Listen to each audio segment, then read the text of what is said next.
homeworks and quizzes all done? Everyone has the answers. Yes. Great. Sure.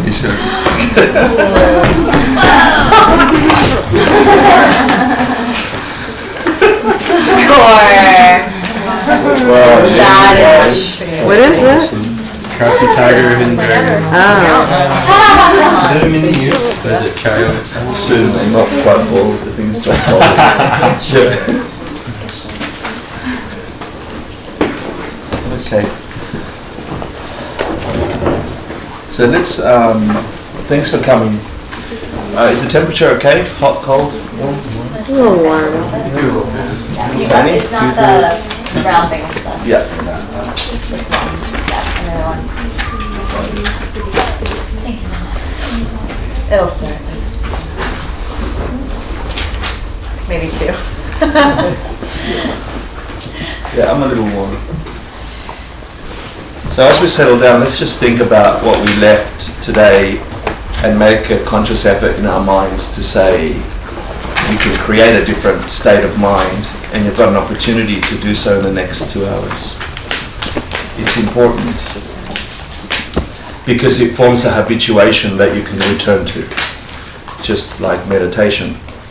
And it's beautiful. You end up getting into a state of mind that you've got, if you've got the ability to actually consciously do it week by week and then day by day when you meditate, you can come to a place where you're challenged by something and you can go into that state of mind. So try and make an effort to say whatever worries you've got in your mind today, right now, it's just a collection of a habit that you brought over for the last hour, day, week or lifetime. And it's just now and in the present. You have also been in a different state of mind that is free from worry. Try and remember what that felt like, and in remembering that, you bring it on. So then give yourself the opportunity to sit in that space for the next 2 hours. Remember the time that you've learned the most, the time that you've changed your consciousness the most, and allow your mind to sit there for the next 2 hours.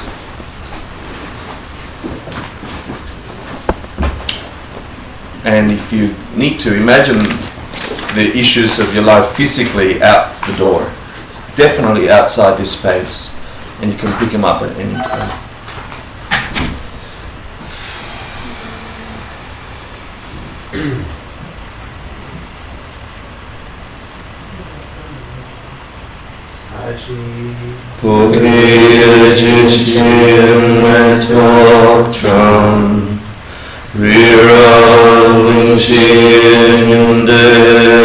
Embodies Sangye Shindu Mite Vargi Drokun Nanda Shinla Chiparsho Idam Guru Ratna Mandala Kaminyatayami Chirang Zaki Jognana Janchu Vardu Rakni Gapsuchi Daki Janyengi Petsonangi Drola Panchir Sangha Drupasho Chirang Zaki Chognama Janchu Vardu Dakni Gyapsuchi Daki Chinyengi Petsonangi Drola Panchir Sangha Drupasho Chirang Zaki Chognama Janchu Vardu Dakni Gyapsuchi Daki Chinyengi Petsonangi Drola Panchir Sangha Drupasho.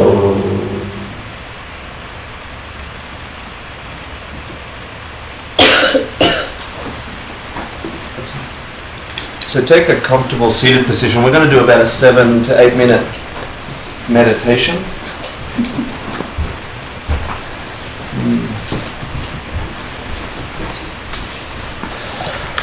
Make sure your posture's relaxed, your back straight.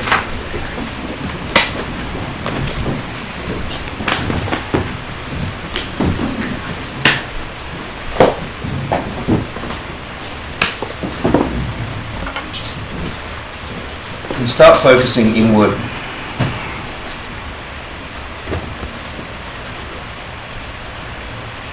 Try and remove your senses from the sensations of your body. Just be aware of where your body is in space. That your senses are informing your mind.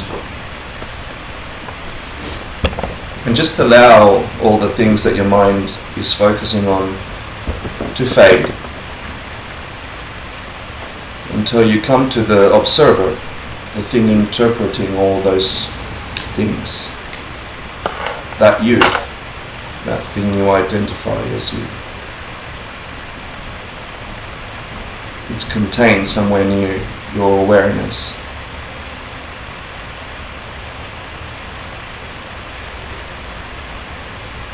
And generally bring your attention to the breath as it enters and exits your nostrils.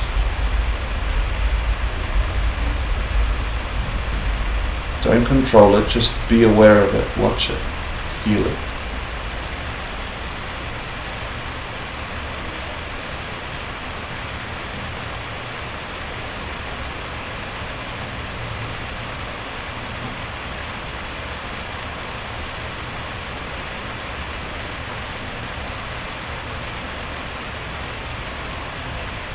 See it as your life source.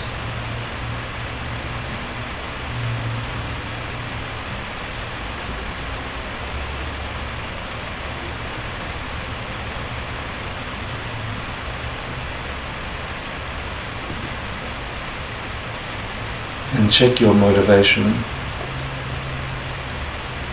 Why are you sitting here?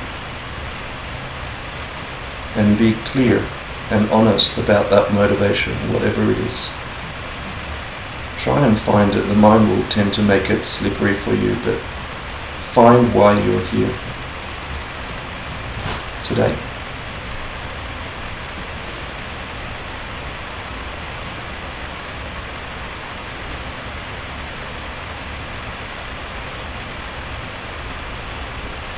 And with each exhale and inhale, you get clarity on that why you're here.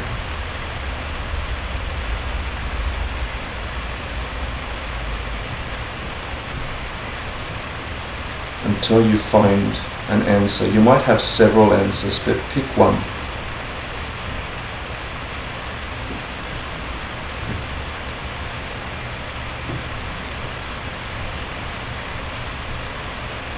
And then imagine that you get that you're seeking. Whether it's a feeling of peace or some information or knowledge.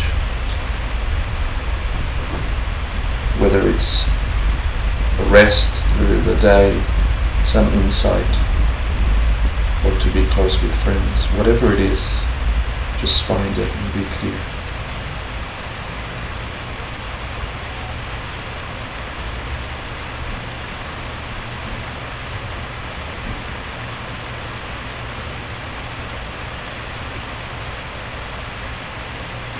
And imagine that other people around you are also wanting things. Think of their motivation to be around you.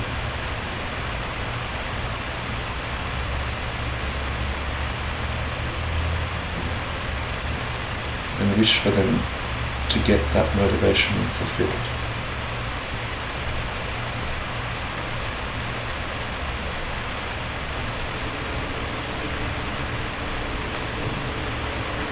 And you can rest in happiness as you follow your breath and press your mind against it.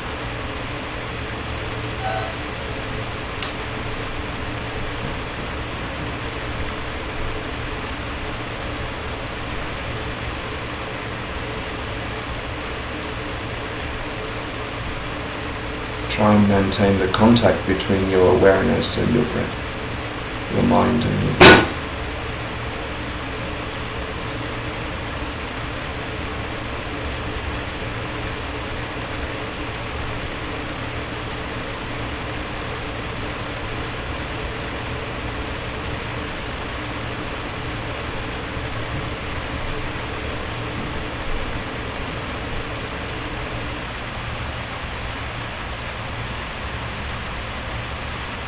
invite your heart teacher, or imagine the most perfect being you can imagine. It could be a real person, it could be an imaginary being, it could be a historical being like Jesus or Buddha or your heart lama, or even somebody you admire deeply for having qualities you wish to have. Invite them to come, and with your awareness they come. They sit in front of you, close to you, sitting opposite you, knees to knees. Try and picture them there.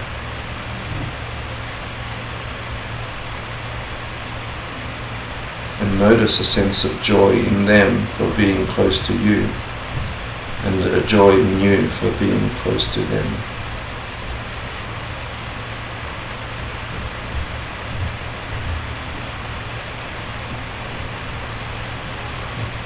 Try and feel their closeness to you by imagining their breath mixing in with yours. Their warmth close to you.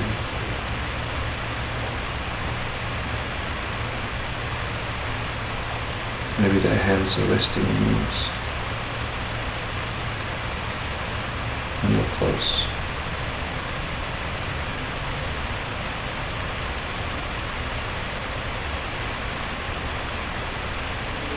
Think of an incredible quality they possess, and feel a sense of joy and reverence for that quality. This is the essence of the prostrations we do. That reverence you feel for that quality of theirs. See their happiness for realizing that you can see that quality in them. They're happy for you, that you have the capacity to feel that quality.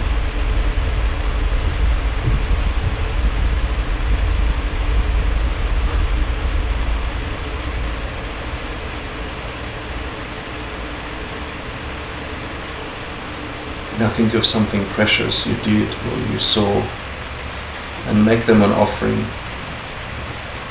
Wish upon them some beautiful thing that they would love and cherish. It could be a beautiful part of your practice. It could be a magnificent sunset. It could be an exquisite moment of bliss that you felt throughout the day.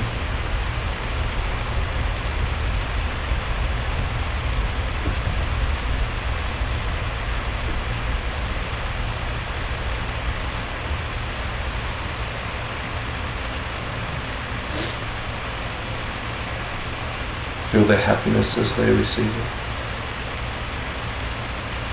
and feel love for them.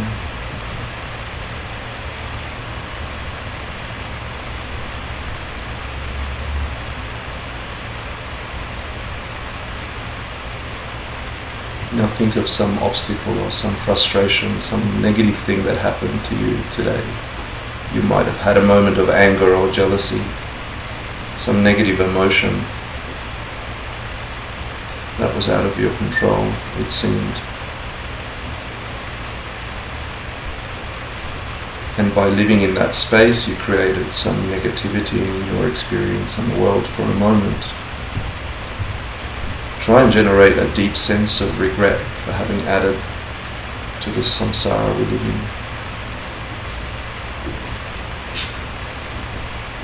And share it with them, that moment of regret. Expose it to them as it gets cleaned.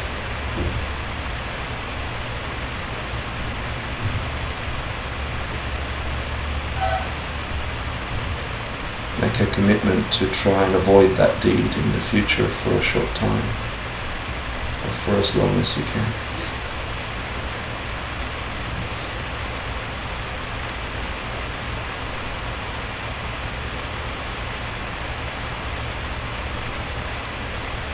Feel a relief for having shared it, for exposing it, for getting clarity on it.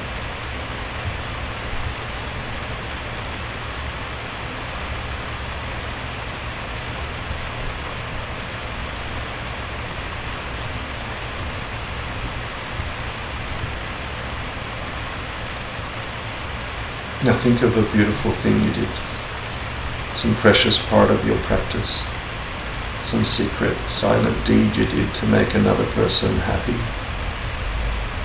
or even the wish that other people be happy. Look for it in your today. You did that. Be happy. Share it with them in front of you and they are happy.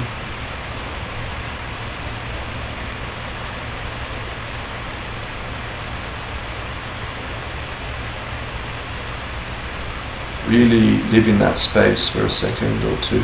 Relive it and expand it. It's a good thing.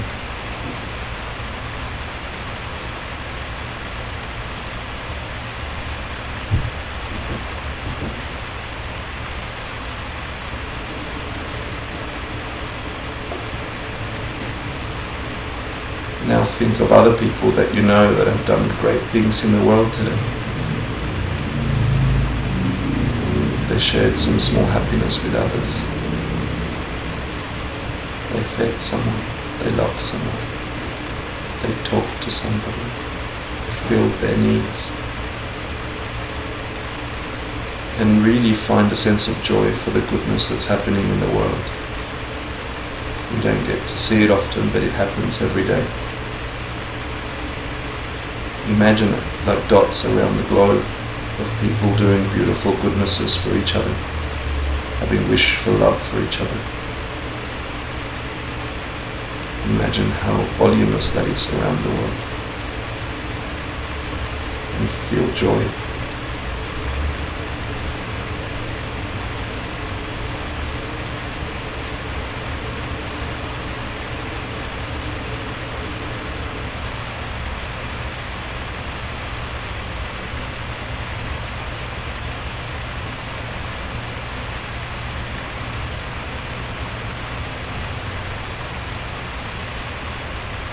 Now think of one good quality you'd like to develop and ask your teacher to teach you.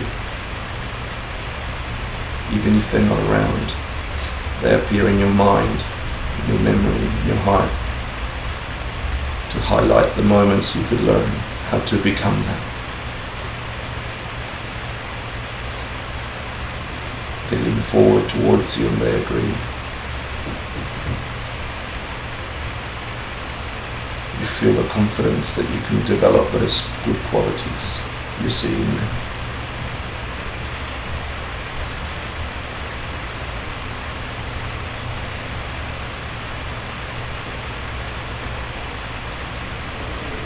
Now ask them to stay, always stay close.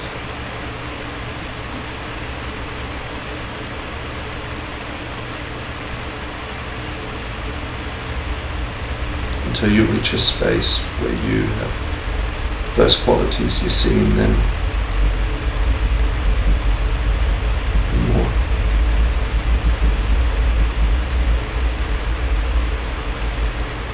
And of course they agree.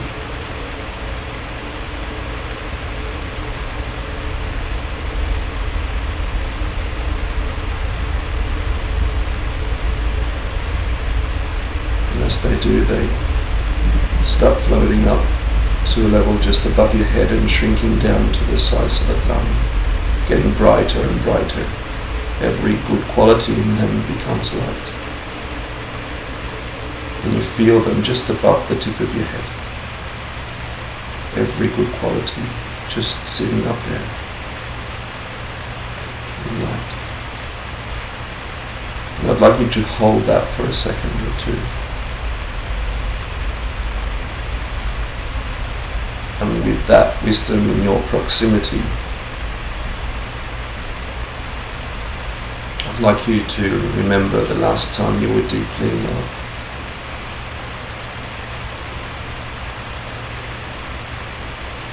Where you wanted nothing else but for another person to be utterly happy.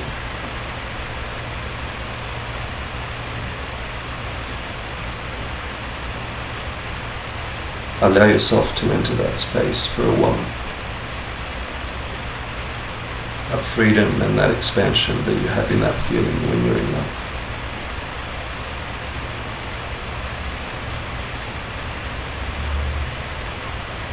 heart is totally open and you see another face in front of you, and all you want is their happiness and their bliss.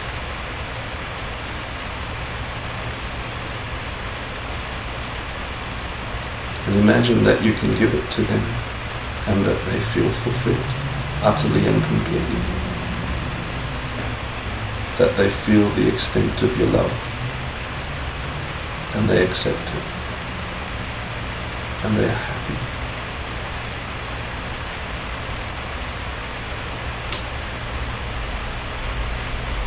And now imagine a world where you can feel that for every living being, every dot on the planet,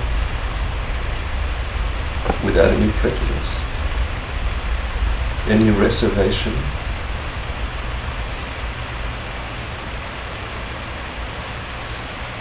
without any fear.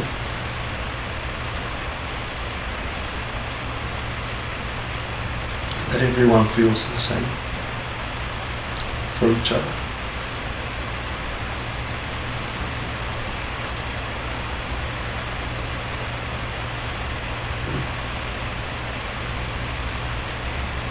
And now bring that feeling back to the level of your heart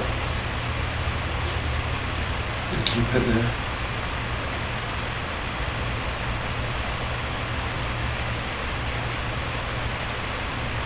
And when you're ready, you can open your eyes.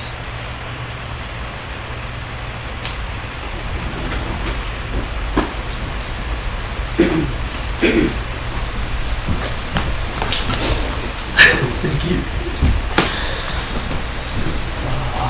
Guess what we're talking about today? It's alright. We're talking about bodhicitta and love today.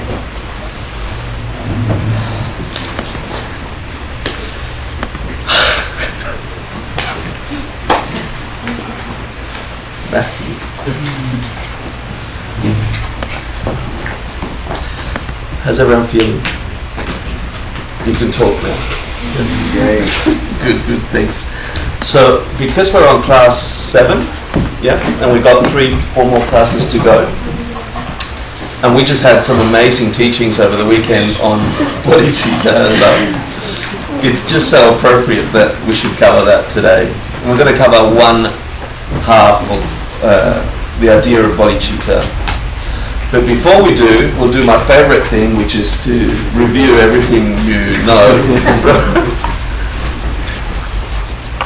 But really, this is what makes these classes really special. If you've changed since you started here 7 weeks ago. It's okay. If you've changed at all in the 7 weeks that you've been here, if you've been able to think differently about your life and the people around you, those you like and those you don't like, if you've thought about your life in any different way, then you've done your 50% of the deal. Remember, my 50% was to go blah, blah, blah, blah, and your 50% was to actually see what you could do with that. If it was just an academic exercise, we were going to go to Columbia, remember, and go and study with them because they know it better than me. But I'm just passing down a lineage that's been in Tibet for 1,000 years.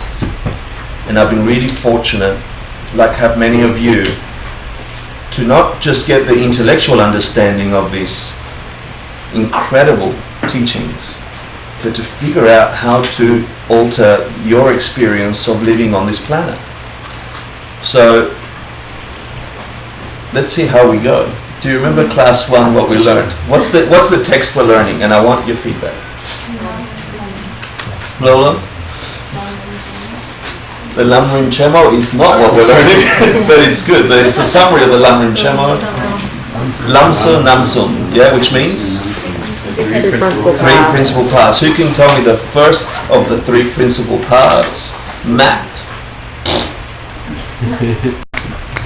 That's tough. That's fine. You'll know when she says it, you'll go, oh. Yeah, right. Yeah. Renunciation. Yeah, and I keep saying, duh. And I keep saying renunciation, right? Renunciation. What does it mean? To give up all your What are you renouncing? Renouncing. A way of looking at the world. A way of looking at your world, right? So we're saying that samsara, that's close. I mean, it doesn't mean give up good things. Yeah, give up sex and food and drugs, and it doesn't mean that. No. That's how it is. I said I was giving up. Yeah. Which one's deeper? I don't know, different thing. Renunciation. It just means you're sick and tired of things not working out. Sick and tired of getting the partner that doesn't work out, getting the yummy food that turns into yucky food, you know, moving to a new house, buying the new clothes that then you don't like anymore. And you're having to do it over and over and over, and it's okay for the first few years of life, and then you do it some more, and then you do it some more, and finding the new job, this one will get me happy, and that one will get me happy, and that thing will get you happy. That way of looking and living the world is what you're giving up. Yep. What's the next of the three principal paths? The wish. Bodhicitta, the wish for enlightenment for the sake of other people. In other words, you're sick and tired of things working out. I'm going to figure out a way that it's going to work out. Oh look, there's 6 billion people doing the same thing. They're also trying to get happy with things that don't get them happy. But they're trying. I mean, I worked in fashion. I've seen it. Who's worked in fashion, you know? That's just like the quickest way. Like this season, next season, I'm going to get happy. It's a new Versace belt I want. Oh, here comes the next one. Oh, here comes the next one. I want that one now. I want that one now. I want that one now. That'll get me happy. Yeah. So, bodhicitta is the wish that if you could figure out how to change that view, the thing that you're announcing, you wish you could help other people figure it out too. And lastly, the third of the three principal paths, correct view, which is code for this idea of emptiness in Buddhist thought. Emptiness is really the core of what we're going to be learning over the next, one of the cores of what we're going to be learning over the next 18 courses. So correct view is that it's a different way of looking at the world. Remember this idea of the spectrum? We have these eyes and these ears, this nose, this tongue, these things that lets us interpret the universe around us. And it's such a narrow spectrum of data that we are able to interpret, and then our mind interprets that data, but we think that's reality. Whereas just with the light spectrum, you've got ultraviolet and X-ray and all these other light waves that we can't even see. And so we're not even aware that they exist around us. We don't even deal with reality in that sense. The same for sound and taste and touch and all the other things. So we're locked by the very nature of who we are to this experience of the world that we think we know how to function in it. But because it's so narrow and we function towards it as if it's the ultimate, we create the causes for things to break down. We'll get to that in a second. So that was class 1. Class 2, we talked about Mahamudra. Do you remember that? What's Mahamudra? Great Seal. The Great Seal. Not that seal. No. My jokes are really good today. It's the direct perception of emptiness. Yeah. So you have this idea of emptiness. Things are not what they seem. There is something behind the fabric of reality, like the spectrum, that we cannot experience day to day. We function to the world, with the world, in the way we see it, through our narrow spectrum. There is something behind the fabric of reality, the ultimate nature of everything. And that's emptiness. And we'll talk about it, we have many classes on it. When you have a direct perception of that thing, there's a great seal in your stream of consciousness. It alters utterly and completely the kind of being and creature you are. You can never see the world in the same way. You can't act towards the world in the same way. You see deceptive reality every minute of every day because you see what's behind that fabric. So we talked about Mahamudra. Why? Cut the roots to cyclic life, so you can become a Buddha, right? So the whole idea is you have these three principal paths. you're stuck in this reality. You want to have a completely different reality, become this thing called the Buddha, which has two bodies. Do you remember those two bodies? Dharmakaya, Rupakaya. One is the mind of a Buddha, mind of a Buddha, and the other one is the body of the Buddha. Yeah, and there's two subsections in each of that. We won't talk about that. What are the causes of the body and the mind of a Buddha? Collection of merit, which is what? Good deeds. Doing good things. Yeah, it's as boring as that. It's as boring as actually having the intent in your consciousness to do something that you perceive and you see actualized as a good thing in the world. It's a collection of merit. What creates the other part of the Buddha? Knowledge. Yeah, wisdom. What wisdom? What wisdom? Correct understanding. Ultimately, it's the correct understanding of the fabric of stuff. Yeah, the direct perception, it's the great seal. That's ultimately, but how do you get to that? What could possibly cause that? If everything has a cause and effect, if everything in the universe is caused by something, cause and effect, everything, we know it in everything physical. We even have some understanding in psychology that it happens mentally. We can call it karma, but just what could possibly give you ultimate wisdom? You said it. It's knowledge. It's just this boring intellectualization of stuff. Making efforts towards understanding the fabric of reality. Getting some facts around that produces the karmic seeds, if you want to call them that, or the mental impressions, if you want to be a psych, to produce wisdom, insights, which come to you. The ultimate one come to you when your mind is so settled. That's why we've been practicing meditations at the beginning of each class. Because we're trying to get your mind to a point where it's so focused over a prolonged period of time that you could spend some time diving, once you've got enough knowledge, diving into that knowledge until you have an experiential realization of that knowledge, and it turns into wisdom. How sexy is that? Yeah. Do you remember the two obstacles to Buddhahood? I only touched on it so quickly. I didn't even remember. It's the obstacle to knowledge. Yeah, it's like not being able to figure this out, and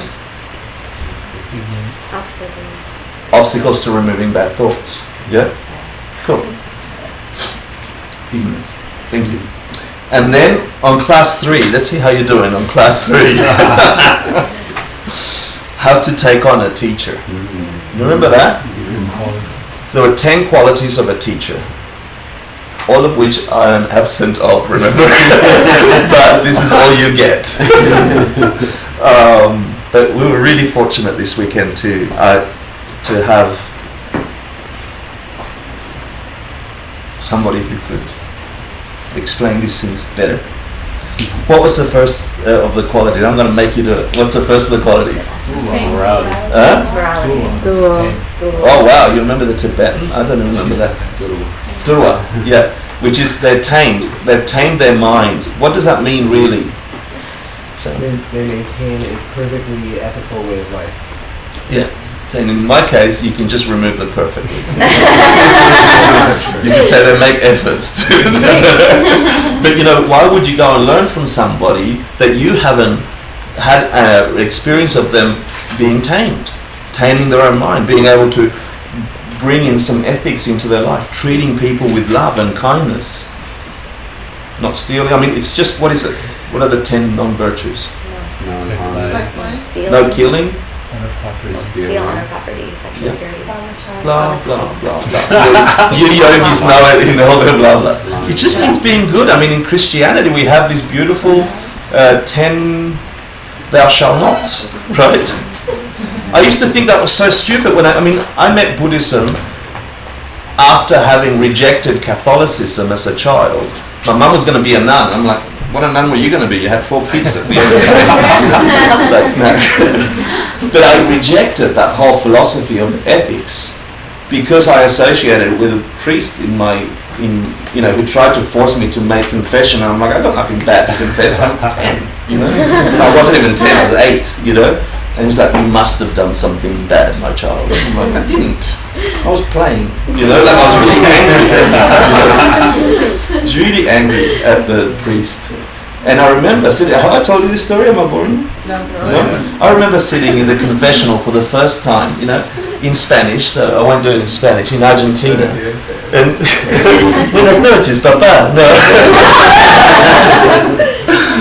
Padre nuestro que estás en los cielos. And I remember having this thing, and he's at me, and I remember being disturbed. He's going, you must have sinned, my child. I'm like, I haven't.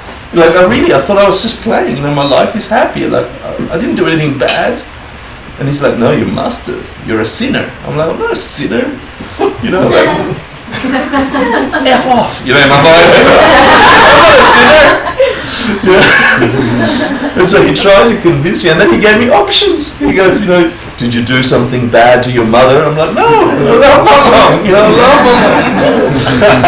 Your sisters, you've got sisters. I mean, you live down the road, He didn't know all the bad things I really did, but I didn't think they were bad until he taught me they were bad, And then he made me think about things that I did with my sisters. You must have had some bad thoughts towards your sisters. And I'm like, yeah, they're bitches. In my mind, but in Spanish, not so clear. And then he made me do 15 Hail Marys for having done something bad to my sisters. And I thought, I felt tricked. You told me I did something bad, and now I'm punished. I didn't do anything bad until you told me. So then I went, and and this is my first really bad reaction to the priest, Instead of doing the 15 Hail Marys, I went to the pew and I got on my knees and I looked at Jesus and I swore at the priest 15 times under my breath. Hijo de Buddha, like in Spanish, son of a bitch. And I was so angry, and I went home and I said, Mom, I don't ever want to go there again. And then because of that, I associated all things Christian bad. And it wasn't until I met Buddhism, where I got to understand the nature of goodness, that I was able to see again all those teachings of Christ as a magnificent thing. And it took 15 years of peeling away the layers of what I had built in my mind as a childhood. There is some magnificent stuff in Christianity. Some beautiful, beautiful teachings, and I was close to it for a long time. And it wasn't until I got to understand through a philosophical and logical understanding like the Tibetan Buddhists have presented over those 1,000 years that these teachings were locked in Tibet, where I saw the value of actually love thy neighbor.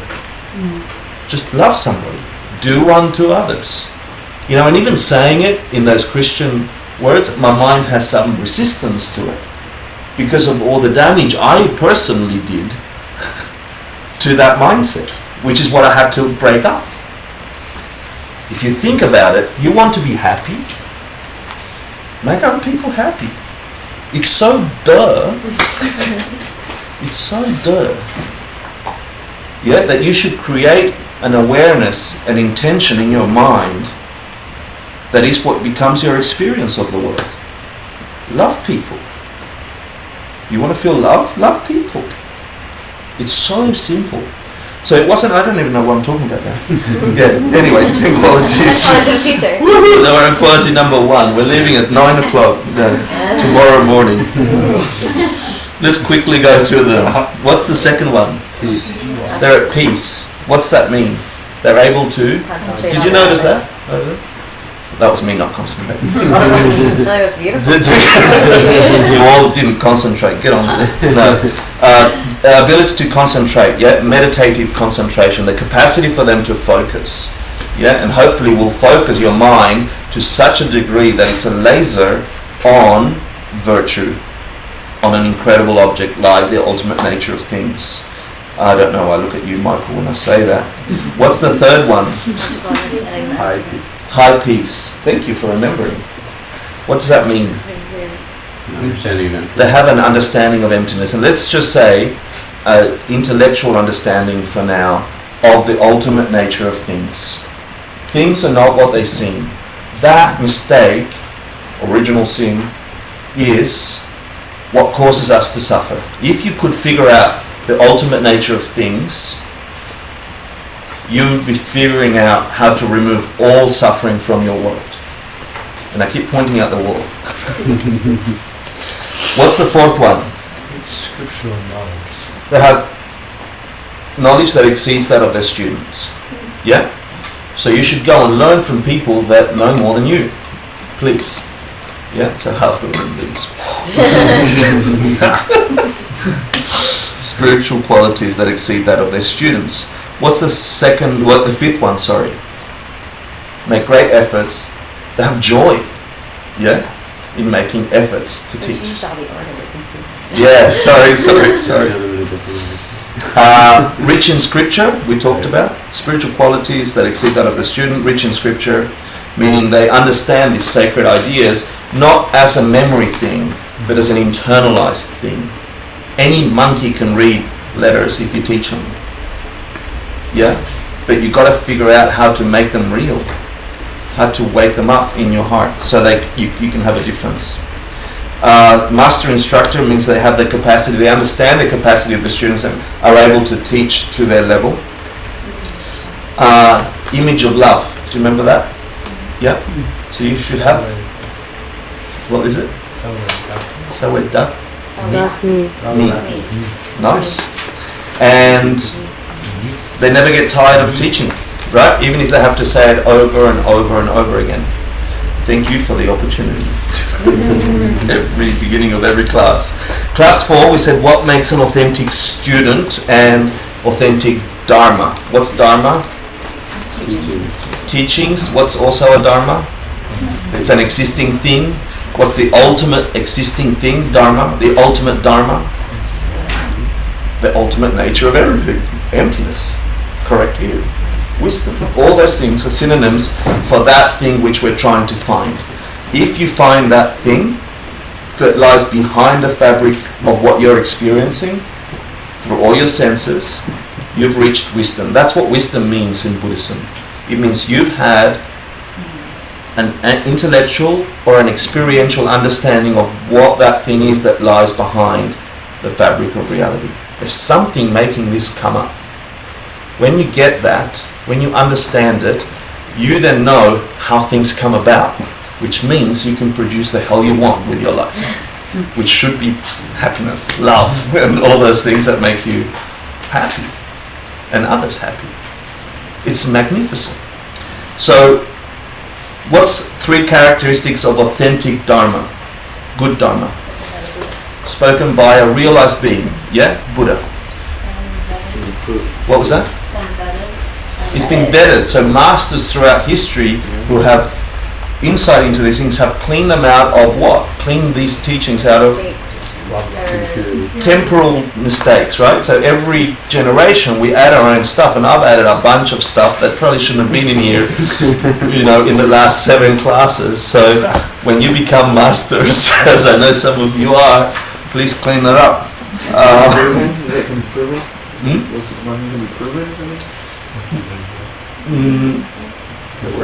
No, the last one is that they give you results, they give you realization. So you've seen masters have realizations because they've practiced these ideas. And that makes it a Dharma. And therefore a Dharma might or might not be Buddhist. I mean, you yogis know. Yeah? You can get Dharma from the Bhagavad Gita. Yeah? The Bible, etc., etc. You can get dharmas, you can get insight into the ultimate nature of things by looking at these sacred texts around the world. They're all talking about an experience of this world we live in that can free you from the sufferings of this place, if you know where to look. What makes a good student? Somebody that comes to class and really can be called a good student? What are 3 qualities of that? Open-mindedness. What's that mean? Willing to hear the teachings without taking them as Yeah. I know their own preconceptions, you know, and this is harder the more you study. And it shouldn't be. If you're a stubborn person like me, you know, you think, oh, I figured that out. I figured that idea out. So now I'm going to listen to the next presentation of that idea through that frame. You know, and you bind yourself if you have a stubborn mindset. So it's taken me a very long time to actually get to really internalize some of these things, because I've got that stubborn nature about me. I think, oh, I've got that. And then every time I hear it, I label it that. I label it that. I label it that. And then it's not until a magnificent teacher or something, or even a dog, you know, smashes me in the head by a realization that I didn't know the hell I was talking about. And in those moments, you can call yourself a good student. Yeah? Or a third good student. What's the other third? What's the other third? Intelligence. To be intelligent as a student of life, of finding out the ultimate nature of stuff, means what? This is difficult. This is probably the hardest thing. What's that intelligence refer to? Say that again. Okay. You analyze the nature of your reality logically, and these teachings will give you a system of doing that, as do some of the other systems. Yeah? Completely and utterly get to deconstruct how your existence is appearing to you, where it is appearing, how and what caused it and the rest, with logic, break it down, and then force that logic against the current that is the habituation of your everyday living. In other words, you figure out that kindness, any good thing that has ever happened to you, could only have ever come from you having been kind to others. If you really learn that, if you logically go through the process, and we haven't had time to do that.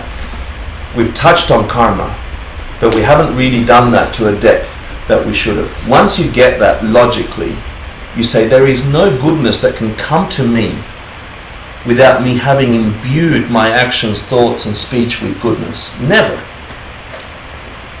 No good thing could ever have come to me without me having done a good thing. No bad thing that has ever happened to me or will happen to me could ever have come from anything other than me not caring for others. Once you get that, logically, once you see that, then you have to live your life according to that. Despite the pressure of life and the universe to say, steal, that guy won't even notice that you just took a bit of money.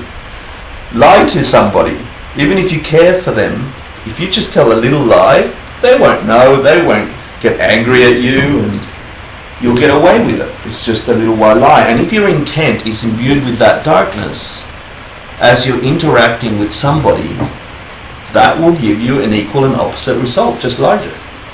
Once you figure that out, then you live your life by that code. That's intelligence. And what's the third one? High aspirations. They have a high aspirations. You know, they don't just want to get happy. They don't just want to figure out the nature of things to get happy so they can get a nicer car, a bigger house, a hotter girlfriend, boyfriend, more money in their pocket, nicer flowers.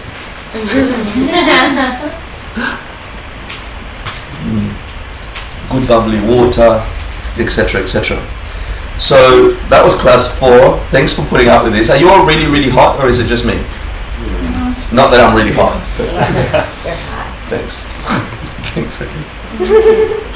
Class 5. We said, okay, we figured out a bit of this idea of Dharma. We figured out these 3 principal paths, what they are.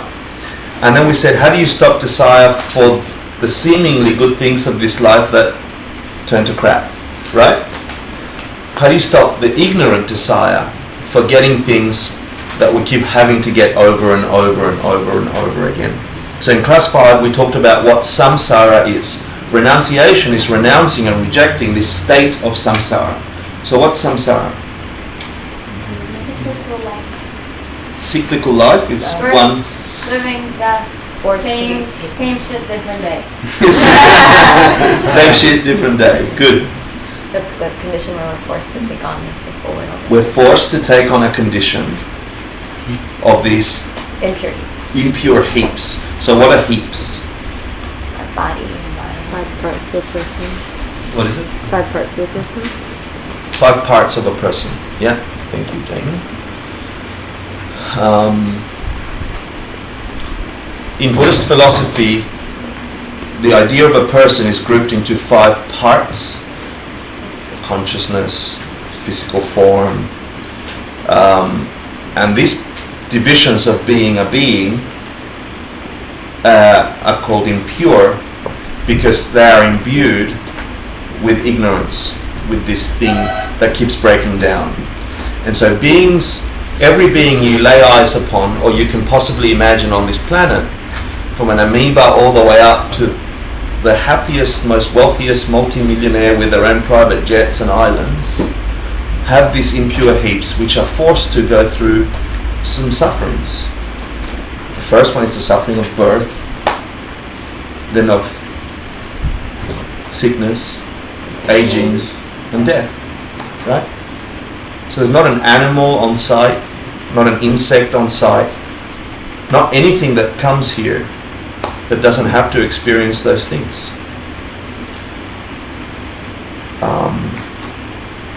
Samsara is that state. Renunciation is sick and tired of that state. If you use logic, and we've talked about the continuum of a mind,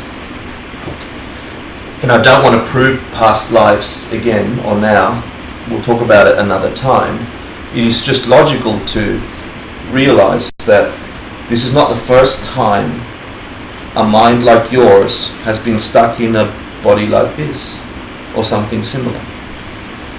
If mind causes mind, then something created that first moment of mind in the womb of your mum would have been a previous moment of that mind, which came packed full with a whole bunch of impressions from some previous time. Impressions very similar to the ones you're building in your experience day after day after day. I mean, if you've lived for more than 10 years on the planet, you've already got a flavor of being you, this identity of who you think you are. And then that gets narrower and narrower and narrower. The older we get, we tend to start focusing on large chunks of identities of who, or schemas they call them in psych, of what we think we are. They're just habituated patterns of identity. Most of you have, I mean, I think psychs have divided them into 18 core schemas. But this idea of who you are, you know, maybe I'm not worthy is one of those ideas. You know, I'm not worthy, you know, of love, of good job, of happiness, or whatever. You know, this big schemas of being tend to be the things you identify with. Those impulses are recorded in your mind stream and they create your reality. You tend to see what you've placed in your mind. So samsara is a rejection of that. Renunciation is a rejection of that. Being forced to take life after life of this cyclical experience. And if you don't think of past lives, just think of the cyclical experiences of everyday life. You know, how many times have you tried to get happy by finding a new partner? How many times have you tried to get happy by buying new undies?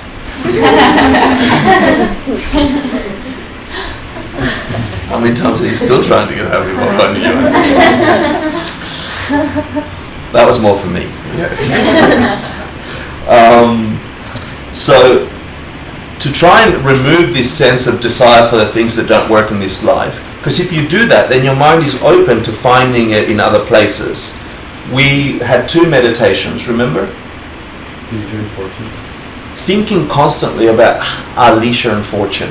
Out of the many, many beings on this planet, how many of them have clean shirts like you do today? How many of them have clean undies? that they like? How many of them live in rooms? How many of them have food? We have luxury problems. I know we all have problems. But in this room, we have luxury problems. But there's still problems. But we still suffer from them. And we are at the peak of the peak of the peak of the food chain on this planet. You live in America, the biggest economy in the world. Yeah. You've had education. You've got a place to live. You've been loved. You've been hugged. We're very, very lucky to have this body and this capacity. Add to that your mind. Add to that your capacity to understand things and get educated. I think about this all the time, you know. I think about my nephew when he was born. I was there. That was freaky.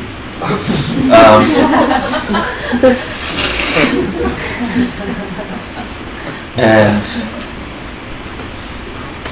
it was freaky because I got asked to be the photographer and the videographer. So I'm like, I get full view. All lads, you know. And then my brother was so scared that he was on the gas. So the doctor thought that I was the dad because this guy in the corner must have been the brother or something, you know. I don't know. So the baby came out, and because she had been cut, they gave me the baby for the first time, and I saw this creature that was just a concept for a while. And then he was a little blue, but they had to look after her, so they gave him the rough towels and then they gave it to me. And his eyes did this and then did that, and I connected like I'd never connected with another being on the planet. And if you're a mum, you know what that's like. Yeah, if you're a mum, you know what that's like. And then I remember the first years of him learning, and we're teaching him Incy Wincy Spider goes up the water spout, like we do in this world of leisure and fortune that we have in the West. And in Tibet, at the same time, the 5-year-olds are learning the ultimate nature of reality. And we're wasting it. We're wasting it with crap. Play with more Barbie dolls. Get a bigger engine. Yeah? And there's capacity in children in this world. And you've had that capacity. We've got so much leisure in this life. We work and we earn bucket loads. The money you earn did not come from the effort you put in working. I lived in third world countries. They work harder than you. They can't eat. It's not from the effort. You found an incredible moment in life. And you've got a mind that has the capacity to understand things. And for some reason, these people in this room want more, to understand deeper the thing that makes the world work. There's millions of people walking the street, and I don't know why you're in this room. You're trying to take advantage of that leisure and fortune.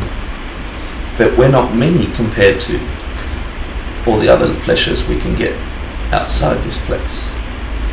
You know, and it's not an easy road, because you're going against the current of get happy for a minute, having another latte. Get happy for a second, going to another movie. Get happy for an hour, having a nice dance. And they're all great things. They're all fantastic. Lattes are great. Nice underwear is nice. No. Lacy. No, that's a joke. But what I'm saying is we're very, very fortunate. Don't waste it. Because you are also forced to undergo those 4 sufferings. Birth, it's already happened. You haven't figured it out. Aging, it's happening. Sickness, you've had it.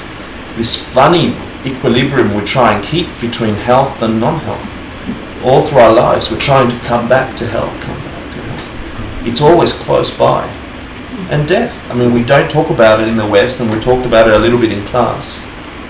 You know, South America, where I'm from, the dead is still in the bedroom next door. You go and see grandma, she's dead. Poker, she's dead. And you get a sense of that's going to be you. When in 2009, I went to see my dad, who was really sick. I got to see him for an hour before he died. And I'm so fortunate to have had an understanding of these teachings that let me see deeper into what causes my experience of death and the experience of death and what happens in that transition. So I was able to help a little in his last hour, and then he started getting colder. And I remembered, all the beautiful moments we had together. And the first thing that came into my mind when he stopped was not sadness for him, or even for me, really. But I could hear the bustling of the hallway outside. The nurses were busy looking after other people. There was a nurse talking to a friend on her phone about some stupid dinner thing. And it made me smile in a really sad way, because they didn't know it was going to happen to them, even though they worked in the same place all the time. It wasn't here, Every single person in this room must go through that. And every person you know must go through that. And every person you love must go through that. And ignoring it doesn't make it go away. But being aware that it's coming should really light a cracker up your ass, to make you do something amazing with the precious life and health you have now. Do something incredible with the short time you've got, because it's coming. Ignoring it doesn't mean it's not coming. And then, so I said goodbye to my dad, and then I had to go into fix-it mode because the wife was like wailing and it was bad. And then I walked down the stairs, so maybe the next 8 hours or something. By that time he had gone to a funeral home. And I walked down the stairs from the funeral home, hadn't signed the papers, what was going to happen to the body and the rest. And I was all by myself down this big stairwell, and smack in front of me is this massive mirror.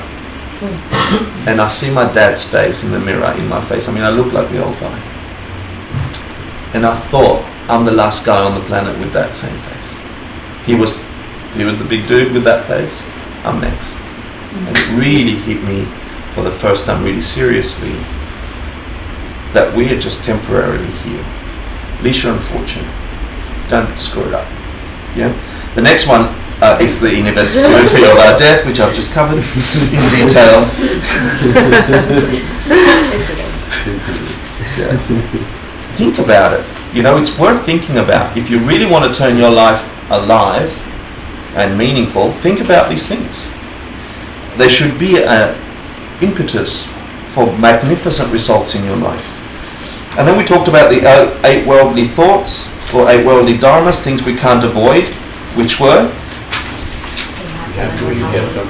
getting something you want and not getting what you want.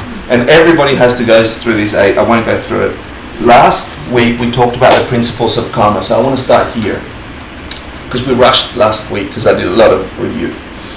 But do you see what I'm doing with the review? I want you to get something in your heart that you can live with. Yeah?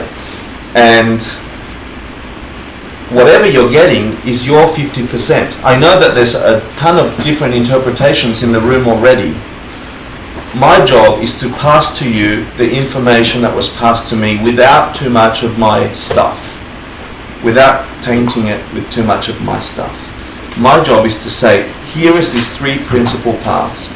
If you follow these 3 paths, you can remove all suffering from your existence. It's been tried and tested for 1,000 years in Tibet and all the way back to the Buddha.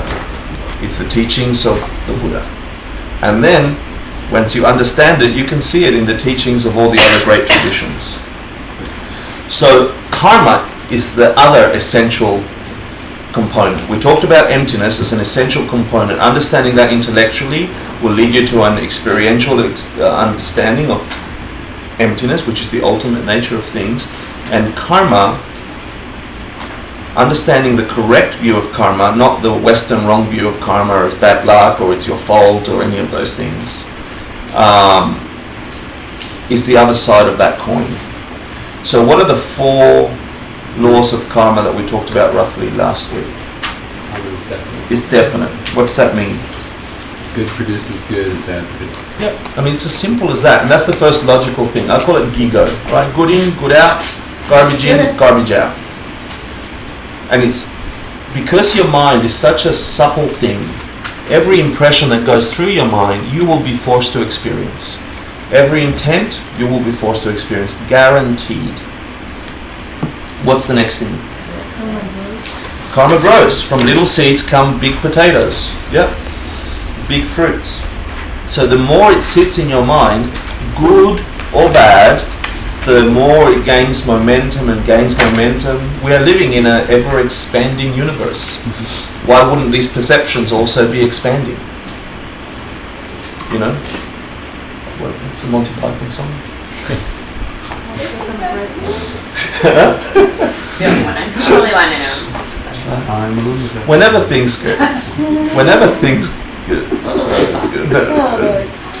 things get you down, Mrs. Brown, and life seems hard or tough, and people are stupid, obnoxious, or daft, and you feel like you've had quite enough,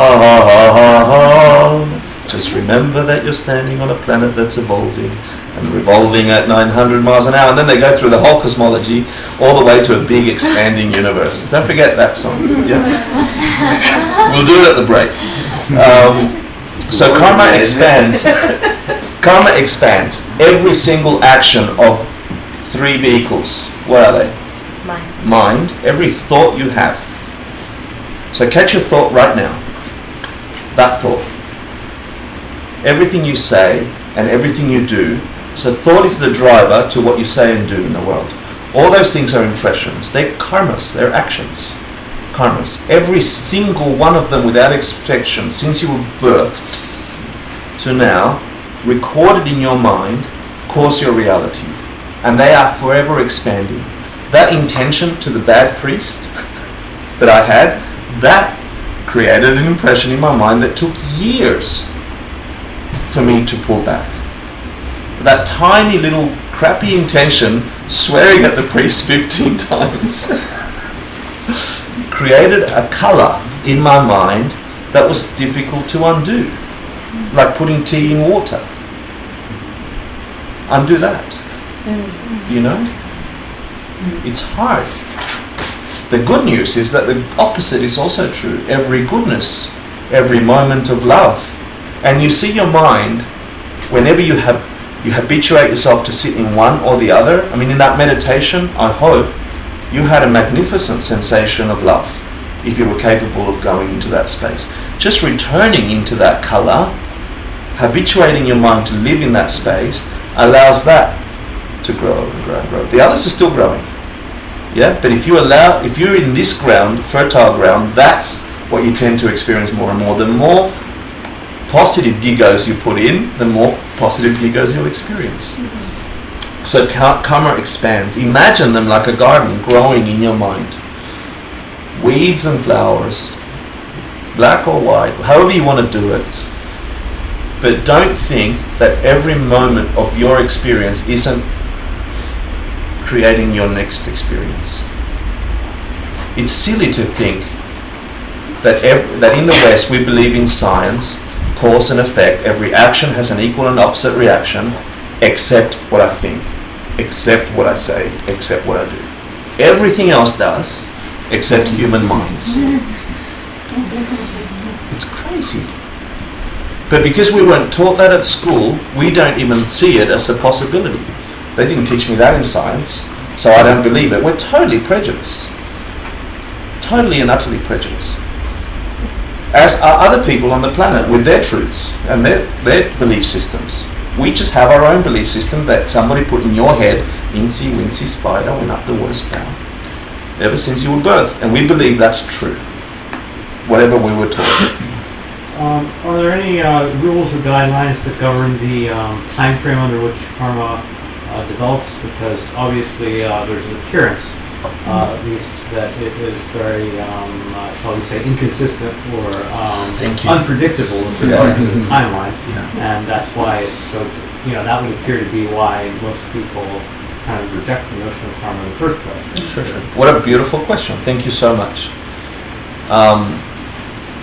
Yes, we're not going to cover them in detail, but what I'm going to say to you is that you're right. The problem with karma, and who was it that said it? Was it Chandrakirti? Who said, anyway, I don't remember, but it's this timeline thing, right? So we do the action now. So I'm sitting next to you right now. I know that if I lie to you now, I could probably get away with it, okay? Because I'm sitting in this chair and my mind tells me I can lie, yeah? So if I lie to you, I will not get a negative result because I'll move on to the next thing and the rest. So I ignorantly think that lying saved me from trouble. I didn't have a bad experience, I lied. I got a good result. Bad out, lie. Good result, didn't get harmed, right? If I tell you the truth, if I tell you what I know for sure, and I get a negative result, I could ignorantly think that by doing a good thing I get a bad result because it followed time immediately, right? But then I could also lie and have a bad result, or I could also tell the truth and have a good result, right?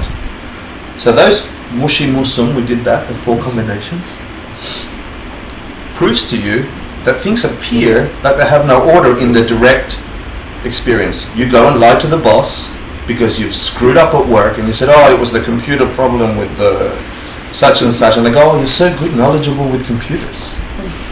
Yeah? Or you could lie to the boss and say it was the computer issue, and they're like, don't be an idiot, I'm not an idiot, and then you get chewed on. So you could get both results out of lying, which proves to you that they didn't come from the lying, because if they did, every time you lied, you must get an anger or you must get a happiness. Or vice versa. You tell the truth to your girlfriend or boyfriend. You know that dance party we went to and, well, we drank a little too much, and remember the other lady that was there? She kept kissing me and I couldn't resist. You know, and telling you the truth, I didn't mean it. You know, and she yells at you, she gets angry at you. And you say, telling the truth caused the anger. Or they say, oh, darling, I totally understand, I made out with the other guy. No. And then you get angry. No. You get the point. It's not consistent. Lying doesn't always give you, in the immediate sense, whenever you're presented with a situation, you have an intent, the result isn't consistent every time. Once we get to understand it in depth, it's this out of sync idea that I keep talking about. Imagine that you have been living in a film where the soundtrack is several months behind from the visual. So we're watching people going, and you're hearing sounds that don't match the movement.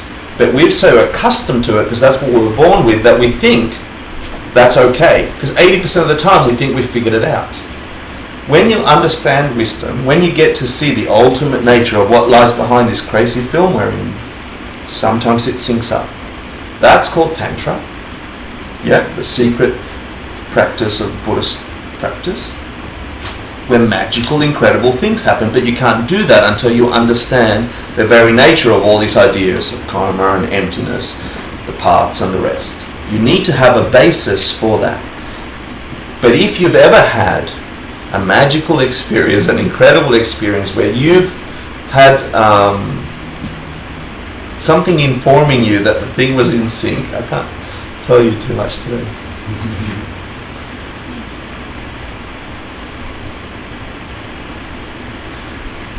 The short answer is yes.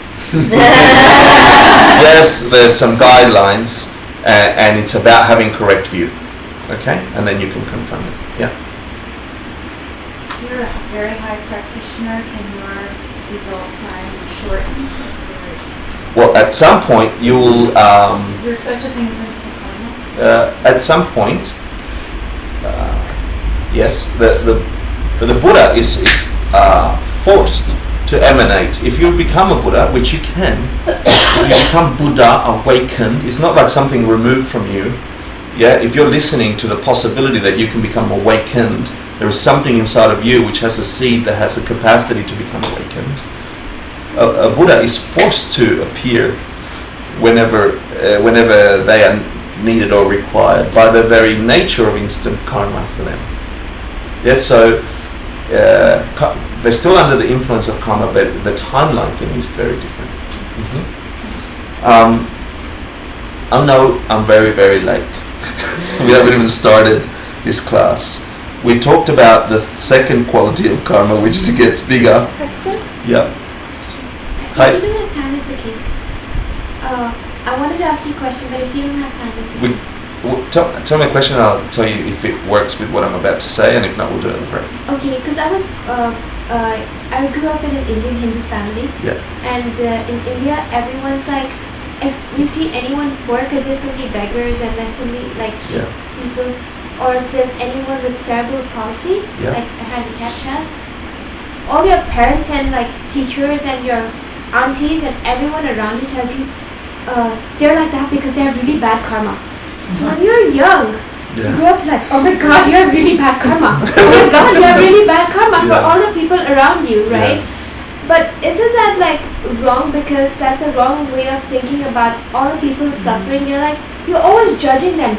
So like this child on the wheelchair, you can't have any love for the child because all children tell the other children that this child on the wheelchair has got bad karma. Yeah, I know. You know, from the past life.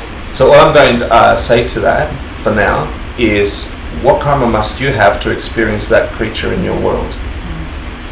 What karma must the other children or the parents have to even see a suffering being like that in your world? The action of rejecting them is ignorant.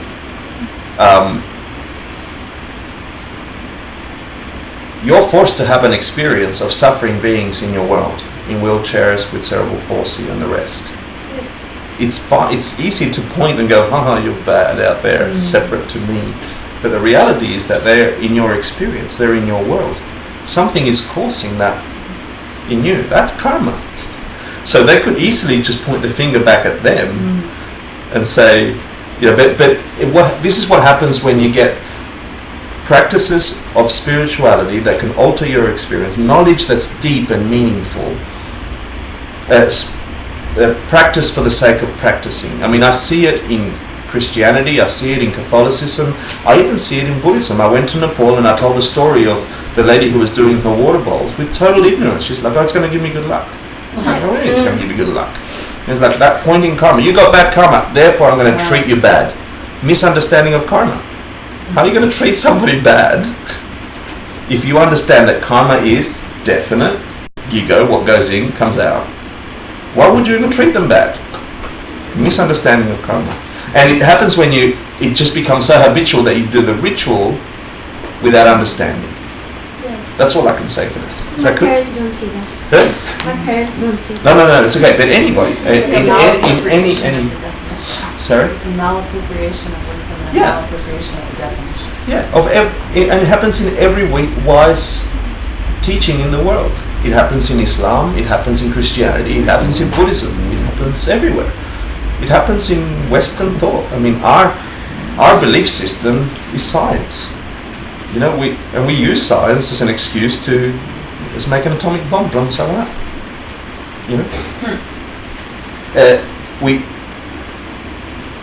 There's ignorance attached to the way we. Number 4. Number 3. If you didn't do the karma, you will never get the result. Yeah, that's the 4th law of karma. If you don't do the karma, if you don't do the action, you must never get the result. You just won't ever get the result. Do not expect a life full of bliss if you're not out there pushing bliss on other beings around you. What would cause that? What would cause an ultimate happy existence if you're not trying to make every other existence on the planet happy and blissful? Don't expect deep realizations into the ultimate nature of everything if you're not trying to get other beings to come to realizations of themselves. This world is a beautiful mirror. And the fourth one is, if you've planted the karma, you must get the result. And this has horrific and magnificent implications. But seriously, horrific. But with that knowledge, and there's thousands of years of understanding and debating and digging into, and you need to have your own digging. I'm not asking you to believe this stuff. You'd be stupid if you believed it because I said it. You shouldn't do it. You wouldn't be a Buddhist if you sat here going, okay. You just have to believe the next bastard, you know? So the last one is you must get the result. If you've planted the karma, you must get the result. So you could be assured, it gives you some ease of being, that whenever you are doing a kindness to the world around you, a wisdom, a happiness, it will grow like a magnificent garden. And in terms of the timeline, when you imbue that with wisdom, understanding of how things really exist, then your garden is like on fire. Hello. Do you have to do it totally unselfishly? Can you be like a little bit selfish and a little bit aware that you might want? Well, I don't think you can't. Honestly, I don't think you can't be not selfish. Yeah, we are imbued with this ignorance about the way the world works by the very nature of our heaps. We're dumb. Yeah, which is the best of the dumbest? To even try and break out to try and go against the impulses that force us to have this kind of life. If you have an inkling to say, I think I can get a glimpse of how things work, that wisdom, that ultimate nature, I think I can figure it out. I'm trying to get information from here and put into practice.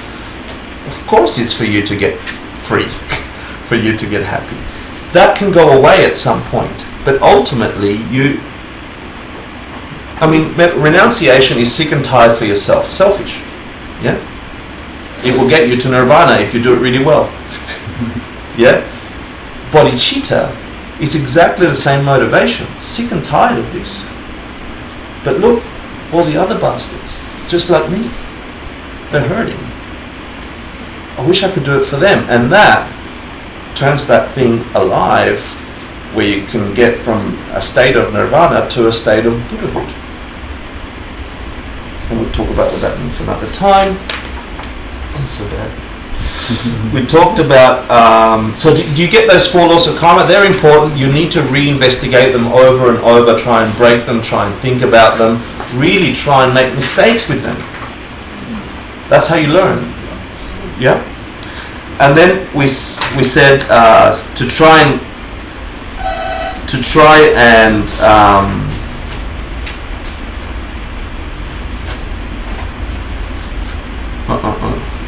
the 6 problems of a human life we talked about. Do you remember those? I'll run them really quickly. What were they? There's You're born alone, uncertainty. you die alone. You're born alone, you die alone. Never satisfied. Maybe reborn again. Life is up and down all the time. Yeah. Discard another body. Yep. If life is continuous and you have life after life after life, just think of however many bodies your mind has occupied. All those skins piled one on top of the other. How many times you've fallen in love and out of love. How many times you've seen somebody you adore and then within several years you hate them. They're the worst person. How many times you've gotten a nice pair of underpants and then you hate them, and then you go and get a new pair of underpants. I'm sorry, that was the review. Then after this, we're going to talk about bodhicitta. All that was pretty dark, right? It was like, oh my God, life's terrible, it sucks. But you got to start your wisdom with a strong foundation of reality. Yeah, those things are true as hard as they are to look at. You have leisure and fortune, use it properly. But you can, with that understanding, you could turn around towards others and turn it into the most divine feeling of love you have ever felt and you will ever feel. And those moments are possible on this planet. The moments, if you were here for the meditation and you got a sense of that, every goodness happening in the world could expand into this ultimate feeling where there is no suffering at all, and the best moment of love you've ever had, you blow that up with an atomic bomb and it expands equally, and you could live your life that way with every bliss coming your way because you're trying to get it for everybody else. That's what we're going to talk about next. So please come in 5 minutes, 10 minutes. We'll do it really quick. You may make a quick announcement. Hi.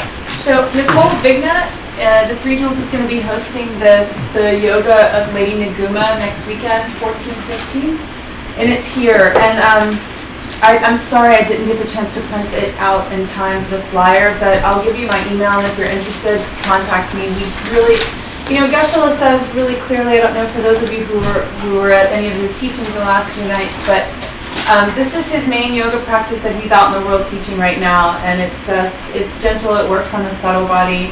And Nicole has been tirelessly serving her Lama for years, and she is a master of this practice, and she and Chelsea and Allison, we've been working with Nicole for a while, and it's going to be presented in a beautiful format next weekend for 2 days.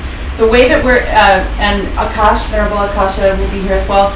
The way that it's going to be presented, we're going to do it in a mini retreat format. So it'll be like when you come in the morning, nobody leaves for the day. We don't pop out, be back in an hour. We're going to provide the food.